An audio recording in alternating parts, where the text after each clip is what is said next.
द्वारेश्वर नामक गांव में मस्तान नामक एक कसाई रहता था। उस गांव में बकरे का मांस सिर्फ मस्तान की दुकान में मिलता था।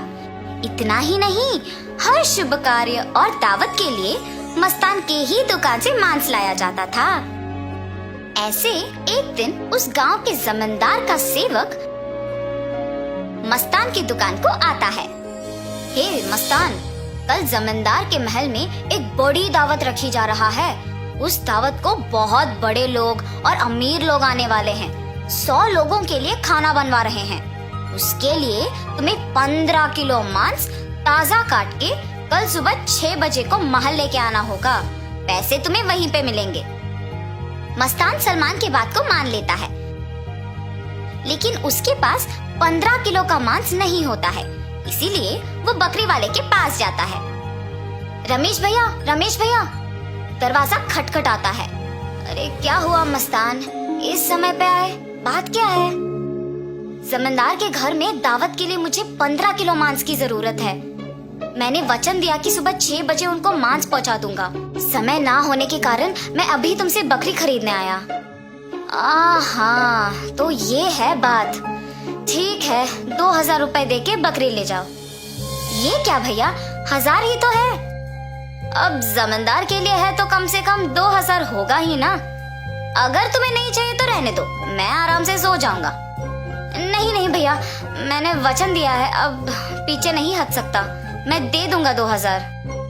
ऐसे कहकर 2000 दे के बकरी खरीद के घर चलते हुए सोचता है, जमाए हुए पैसे एक दिन में खर्च हो गए। कोई बात नहीं, जमींदार के दावत के लिए मांस पहुंचाने के बाद पैसे मिलेंगे ना। अभी जल्दी से काम शुरू करके सुबह तक पहुंचा देना होगा। ऐसे सोचकर मांस को साफ करके उसके टुकड़े टुकड़े काट के सारी रात मेहनत करके 15 किलो मांस को तैयार रखता है। अगले दिन सुबह दिए हुए वचन के अनुसार 6 बजे को जमींदार के महल पहुंचता है। भैया, मैं सेवक सलमान के लिए आया हूँ। क्या आपको पता है कि वो कहाँ है? ये सुनकर दूसरा सेवक मस्तान को बाहर इंतजार करने के लिए कहता है। वो मस्तान के हाथ से मांस लेते हुए कहता है कि सलमान को भेजेगा और उसे पैसे मिलेंगे। मस्तान भी उस सेवक का बात मानकर बाहर इंतजार करता है, लेकिन सेवक उसके हाथ में मांस को देख सोचता है, इस 15 किलो मांस से अगर मैं 1 किलो ले लूं तो किसको पता चलेगा? किसी को भी नहीं पता चलेगा। ऐसे उस कवर में से 1 केजी मांस को छुपा के बाकी को देने जाता है। सलमान को देख के कहता है, साहब, मस्तान ने ये आपको देने के लिए कहा है। वो पैसों के इंतजार में बाहर खड़ा है। सलमान सेवक के हाथ से मांस लेके सीधा रसोई घर जाता है, ये जान के कि मस्तान बाहर पैसों का इंतजार कर रहा है। बावर्ची के पास जाकर सलमान कहता है, सारे व्यंजन स्वादिष्ट होनी चाहिए, ध्यान से पकाना। ऐसे कहकर चला जाता है। बावर्ची पकाते हुए, इतने मांस से अगर मैं 2 केजी ले लूं तो किसको शक होगा? किसी को भी नहीं होगा। ऐसे सोचकर मांस को छुपा के बाकी को पकाता है। दावत के व्यंजन की तैयारी के लिए जिम्मेदार किशन व्यंजनों का स्वाद चख के कुछ सेवकों की सहायता से उन सभी में से थोड़ा थोड़ा अपने लिए ले लेता है। आए हुए मेहमान सारे दावत की खाना शुरू करते हैं और जल्द ही आपस में बात करना शुरू कर देते हैं।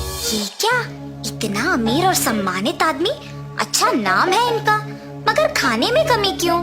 हाँ, अगर खाना कम ही पड़ना है तो ऐसी दावत की तैयारी भला क्यों करे? ऐसे सारे लोग खुसफुसाते हैं। ये सब सुन के जमींदार सहन नहीं कर पाते हैं।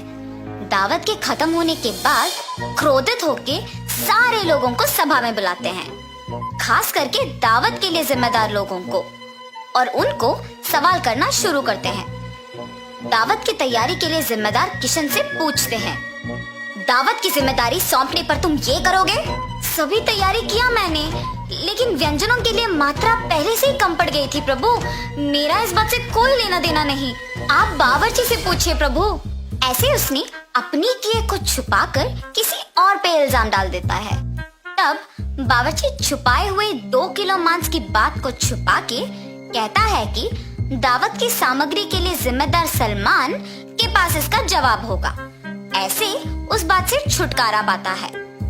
सलमान भी औरों की तरह मांस के दिए गए 6,000 रुपयों को मस्तान को ना देकर अपने ही पास रख के, ये जानते हुए कि मस्तान पैसों का बाहर इंतजार कर रहा है, जमींदार से ये बात छुपाता है और कसाई मस्तान पे इल्जाम डाल देता है कि उसने मांस कम मात्रा में दी है। अभी जाके मैं उसका काम तमाम करता हूँ प्रभु, ऐसे कहता है।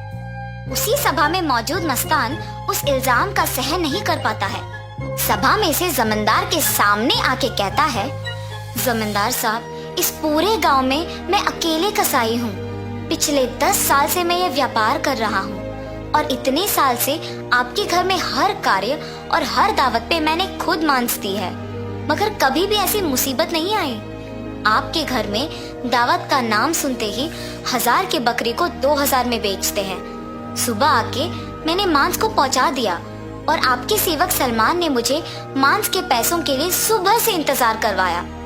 सलमान को मांस देने के बहाने से एक और सेवक मेरे हाथ से मांस लिया और मुझे बाहर इंतजार करने के लिए कह दिया और ये भी कहा कि वो सलमान को बुलाएगा। उसके बाद इनमें से कोई भी मेरे पास नहीं आया। कृपया मेरा यकीन कीजिए प्रभु, आप ही की दया से जी रहा हूँ। मस्तान, मुझे तुम्हारे बारे में पता है, तुम फिक्र मत करो। सैनिकों, सलमान के कपड़े खोजो, देखो अगर 6,000 रुपए मिलते हैं। खोजने पर सलमान की जेब में 6,000 रुपए मिलते हैं। ऐसे उन सब में से सलमान पकड़ा जाता है। और इतना ही नहीं, किशन जिन सेवकों की सहायता से सभी व्यंजनों से थोड़ा अपने लिए ले लेता है, उनमें से एक सहायक जमींदार को सच कह देता है। बावर्ची का झूठ बैग में रखे मांस कोई सेवक को मिलने पर बाहर आ जाता है और पहला सेवक जिसने 1 किलो छुपा लिया, उसने डर के मारे अपनी गलती मान ली। तब जमींदार सभी को दंडित करते हैं और मस्तान को उसके पैसे 6,000 दे देते हैं और ये भी कहते हैं कि वो मस्तान के लिए हमेशा रहेंगे। तो इस कहानी का नैतिक क्या है? गलती का सजा मिलेगी ही मिलेगी, इसीलिए ईमानदारी से जीना ही अच्छा है।